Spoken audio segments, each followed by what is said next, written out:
I get this at Rio Grande.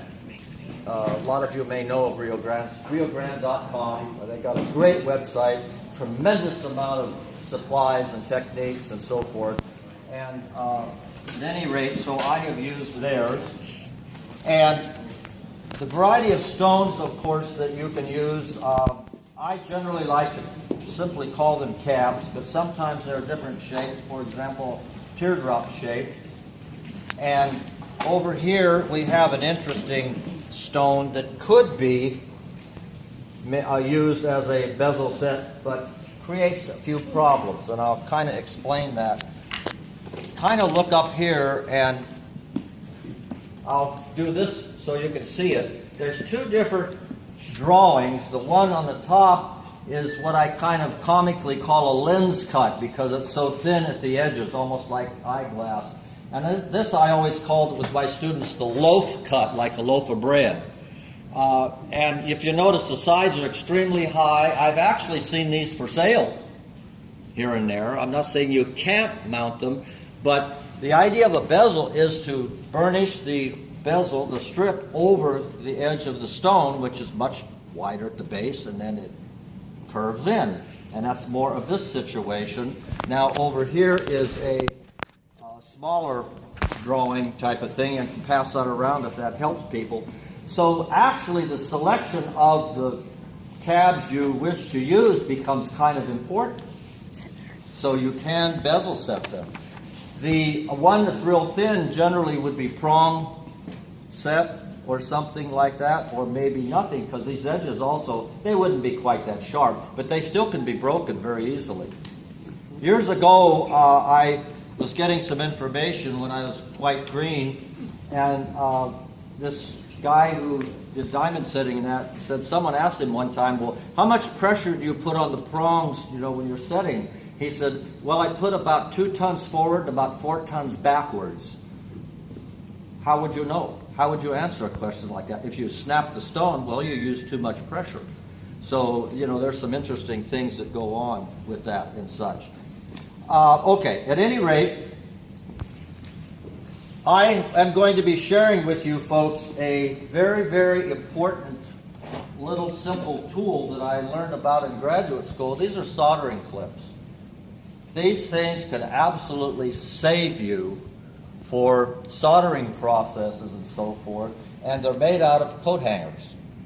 I'm going to show how to make one here this evening, and I have them in different lengths, from quite small and longer. This is a very interesting one when you have a bezel soldered to a plate, and then let's say you're going to mount that on a bracelet or something. How do you hold it in place and such? And I have a little diagram for you on this at any rate, and I make a number of these, and that holds that bezel plate down to the bracelet blank and so forth. Then you sweat solder that together, and I'll talk about what the sweat soldering is as well. And so we will look at that in a minute.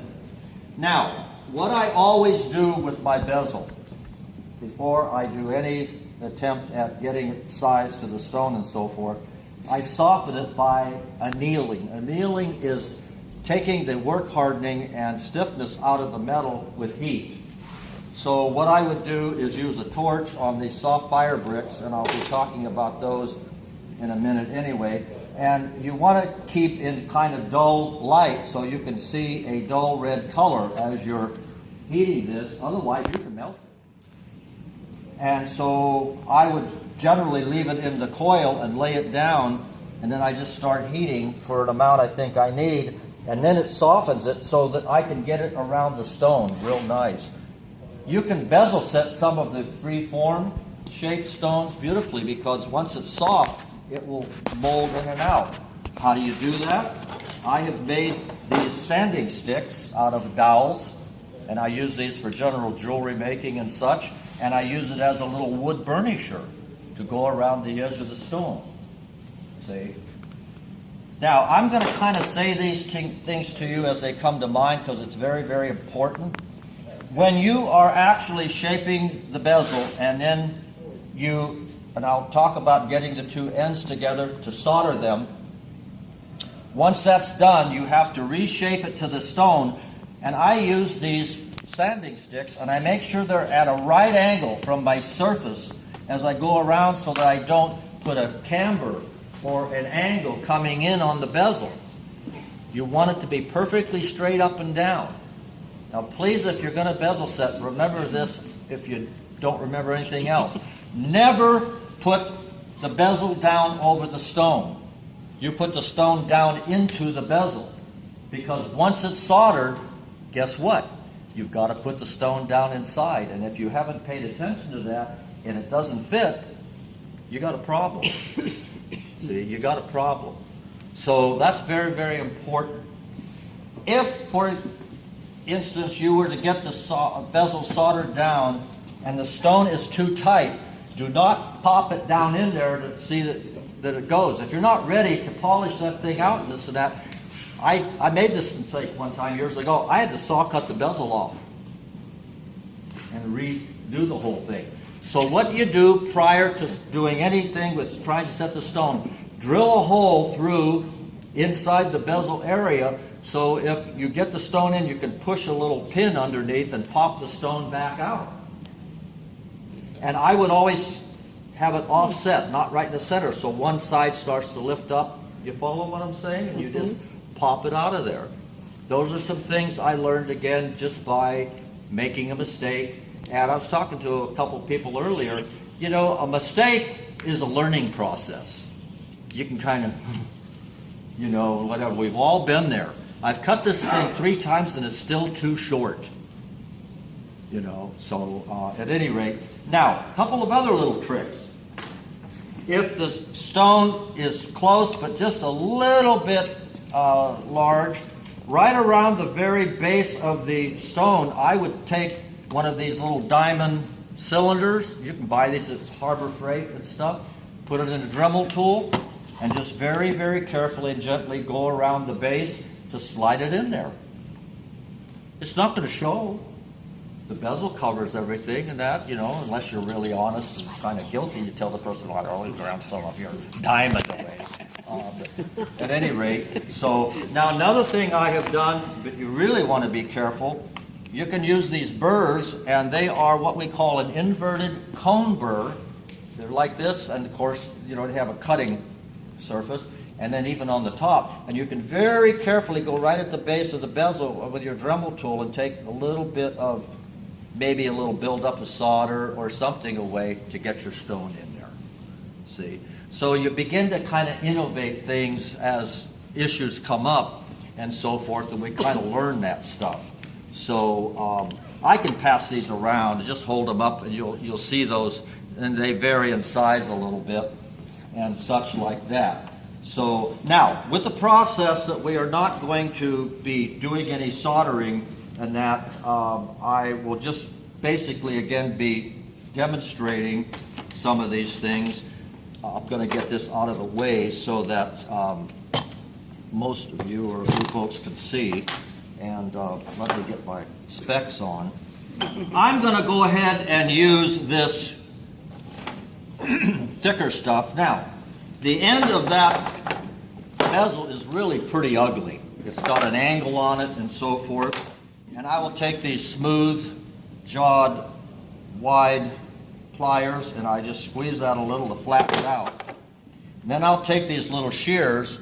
They're special for jewelers, and you can get them at Rio Grande and stuff. And I'll cut that off at a real nice right angle, and then I'll flatten it out. And then I'll take, this is a little rod that I got down to a needle point. And so what I do, folks, is, and I'm using a large one because the little ones will require a little different kind of a thing. You just bring this around and pull it as tight as you can and slide it on around, and then where the two ends meet, you pull that real tight. I would take this little scribe and I put a mark there. Come up, and then I come over right where that mark is and I cut that off.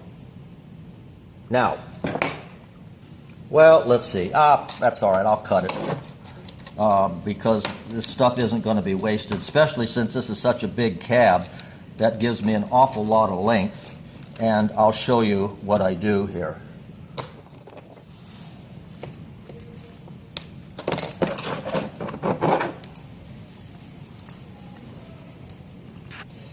Don't get older, because, boy, I'll tell you, as the eyes start to go, light becomes a very critical issue. And, you know, having real close light. Okay, now, getting those ends together, I bring it down and I change the whole shape. I'm making it oval, and I will keep going back and forth like this, and back and forth and back and forth until I get them really close. Now, see, there's a certain spring to that bezel material because I didn't anneal it. So please understand that this would not be definitely ready to work because it keeps wanting to snap too far and stuff. But once I get them in place, I have taken these pliers and gone right across the two, and I squeeze it so they come together beautifully straight. You don't want one down a little bit or whatever. Beautifully straight, okay?